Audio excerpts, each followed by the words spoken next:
Muri Sudani abantu 9 barishwe abandi benshi barakomereka ubwo ingabo zishinzwe umutekano zageragezaga gusesa imyigaragambyo i Khartoum.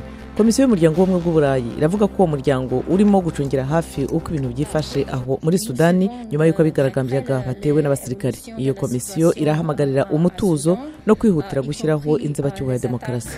Umuvugizi wa guverinoma y'Ubudage Stefan Seibert yahakanye ibirego by'abavoka bamagana ingamba z'umuryango w'ubumwe bw'Uburayi ku byaha by'urugomo byibasiye inyokomuntu.